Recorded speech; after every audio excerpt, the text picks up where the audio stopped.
We did not answer your question. Probably not. Did we?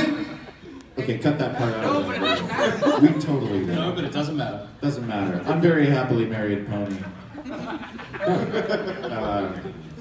What's your name, sir? Cruizer for short, concert cruiser.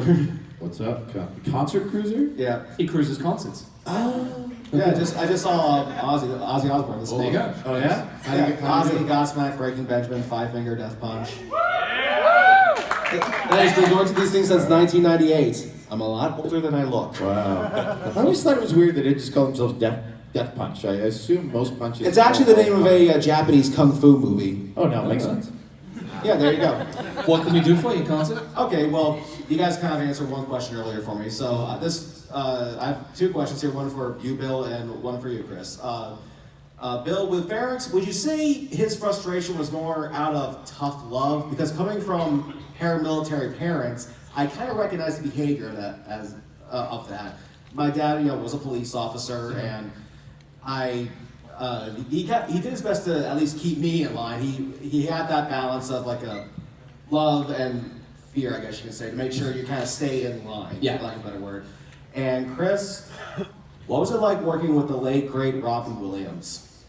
Do you want to go first, Chris? I'll tell you one story, Please. and it I might tear up a bit here. He was a very kind, gentle guy, and there was one scene that was taking place in a funeral parlor, and we had just finished lunch, and the extras were lining up along the sidewalk and going into the set. And Robin stood at the entrance, and for every one of those extras that went in there, he did a little bit.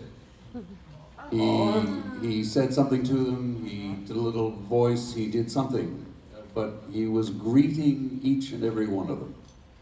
And I stood there, it was like watching a stand-up routine, and he was doing it to make them feel that they were part of this film set, and he was really a remarkable man. And he was quiet, gentle, he was present in the scene, and it was a wonderful pleasure to meet him.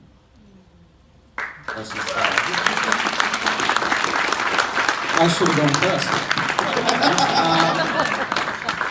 Sorry. You hated Robin, right?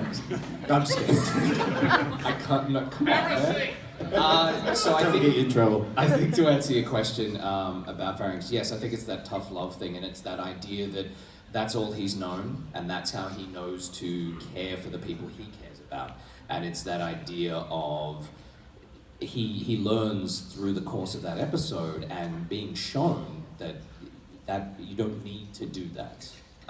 That there are alternative ways to protect the ones you love and show the ones you love that you love them.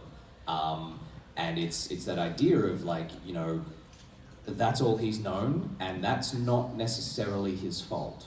He can be shown these other ways, and it's that sort of receptiveness, like he gets it. That's the thing, is that I think that a lot of people aren't afforded necessarily that empathy, that kindness of just like, well, maybe this is just what they've always known.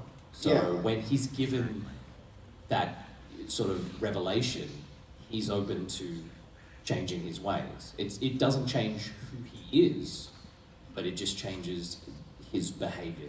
Kind of just shows love for them by protecting the place. Exactly. Yeah. All right, thank you. Thank you. We're at about officially at the 10-minute mark. I think we can fudge that just a little.